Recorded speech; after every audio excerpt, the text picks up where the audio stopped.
again, we've laid out our coefficients from, our quotient that we got, so we reduced it down to one level, and we took the coefficients and laid them out here, and we're going to have to try possible factors of negative 20. Again, possible factors of a negative 20 are going to be plus or minus 1, plus or minus 2, plus or minus 4, plus or minus 5, plus or minus 10, and plus or minus 20, right? I know what the possible factors of this are, and I'm just going to pick one of those, right? Now, if you didn't know, and if you won't know if you're given a question like this, the best chance that you have of finding a possible factor is starting off with the lowest possible factors first. And the more of these you do, again, the more of these you do, you'll get a pretty good idea of what the possible factor is going to be. Because if you look at this right now, you got a 2 and an 8, which are positive, and you got negative 5 and negative 20. Now, right away, just looking at this, you should have an idea what might work, right? Because right now, the positives add up to 10 and the negatives add up to negative 25, right? So you know one is not going to work, because if everything's just being multiplied by 1, what's going to happen is the positives don't balance out the negatives. Negative 1 is not, it probably is not going to work, okay? So you're going to, you could skip positive 1 and negative 1 and just go to positive 2 and negative 2, okay? So what we're going to do for this is, pick a factor pick a number that already knows a factor, and we're going to try out x is equal to negative 4, which means x plus 4 is a possible factor of this. So we're going to try out x is equal to negative 4, and if we bring the negative 4 over, it just means the factor is x plus 4, right? So what happens is the 2 is going to come down, multiply by negative 4, it's going to come up here, and so forth. So 2 times negative 4 is going to be negative 8. Add them together, you get 0. 0 times negative 4 is just going to be 0. Add them together, you get negative 5. Negative 5 times negative 4 is going to be positive 20. Add them up, you get 0. Negative 20 plus 20 is going to be 0, right? So that means x plus 4 is a factor of this polynomial, right? And what we have down here is the quotient. And one thing to keep in mind is, we have a 0 term here. What that means is, this was x to the power of 3, so we just took out an x from a polynomial, from a function that was x to the power of 3. That means what's left over, the quotient, is going to be x to the power of 2. So this is going to be 2x squared plus 0x, and we don't really need that, right? As soon as you get a 0 in your synthetic division, in the quotients, you can skip those terms, but make sure you keep track of what you're skipping. If that was x squared, that's x squared, right? X to the power of 1 goes here, and that just becomes a constant. Do not put your x over here, because this guy's 0. Everything goes down sequentially, right? Ding, ding, ding. All the powers have to go down in order. So if you have a 0, that uses up, one of the x's, okay? So let's write down the quotient here. What we have now is 2x squared minus 5. Now we're down to a quadratic, right? Something to the power of 2.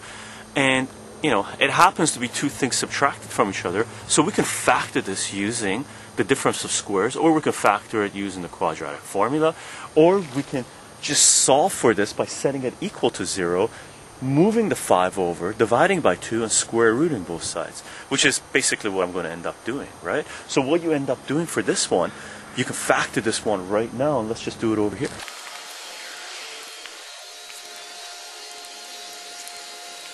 So what we do, we go 2x squared minus 5, you set that equal to 0, bring the 5 over, and then divide both sides by 2. So what you end up having is x squared is equal to 5 divided by 2. And to solve for this, you got to get the x by itself, so you take the square root of both sides, okay? Let's just write that down here, right? Square root of x squared is going to be x. Square root of 5 over 2, and remember, square root of anything is always plus or minus, so that's going to be square root of plus or minus the square root of 5 over 2, okay? So those are our two other factors, because that's two different solutions, right?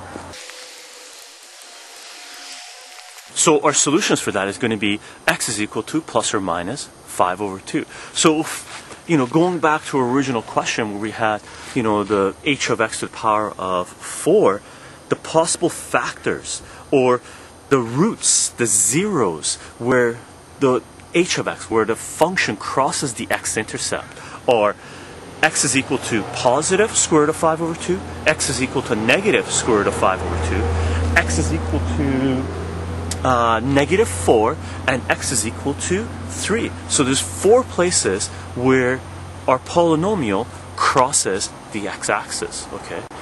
And those would be the solutions if that function was equal to 0.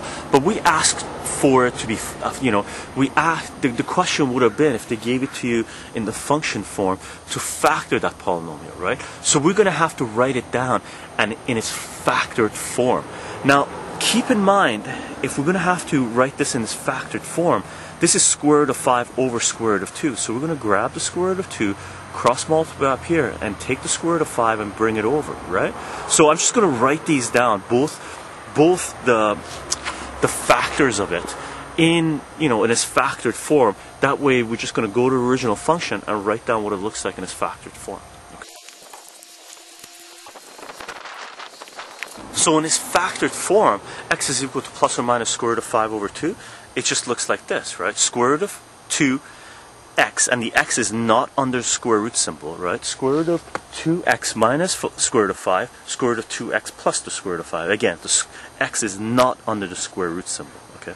So let's take all of these and write out the function in, where we start off with, basically, so you know what the original function looks like in its factored form. So h of x, this function here in its factored form, is going to look like the following.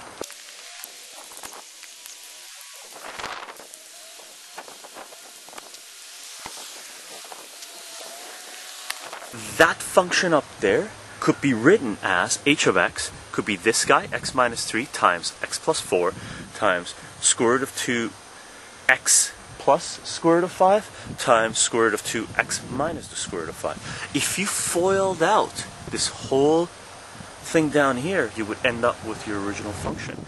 And all of those points means that each one of those is going to be an x-intercept.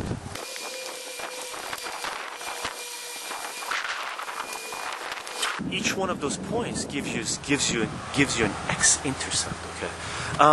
One thing we are going to talk about later on when we start graphing polynomials in a lot more detail, anyway, is whenever you have, a polynomial, a function to a power here, the highest power decides the maximum possible number of x-intercepts that you can have. Okay.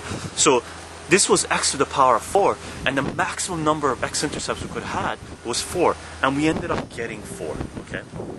You don't necessarily need 4 or get 4. Sometimes you get none, right? But the highest power in any polynomial gives you the maximum number of x-intercepts, okay? And right now we got 4 x-intercepts. We couldn't have 5 x-intercepts because this was a power of 4, right? So just a pointer for the next stuff coming up. The highest power in any polynomial decides the maximum number of x-intercepts you can have. You can have less than that, but that's the maximum number you can have. Okay. Hopefully this made sense. There's a fair bit of stuff that we did here, a fair bit of calculations, but it's all fairly straightforward. You're bringing numbers down, multiplying by whatever they're coming up, adding them together. You got to know how to use your multiplication table, or you're going to know your multiplication table, and bringing it down. If it's a factor of it, this one wasn't. If that ends up being a 0, that number there is a factor of that guy, that's your quotient. You continue on this one, you use synthetic division on this one until you kick it down to something to a power of 2 or something that you can factor using the other techniques. And then you use that one, you factor it if you can, and you get all the possible factors of your original question that you started with, your original function you started with. Okay? We'll end up doing a couple more questions at least, and see where it goes from there. Hopefully this makes sense, and it looks fairly easy for you, even though it's taken a fair bit of work to get it done. Okay.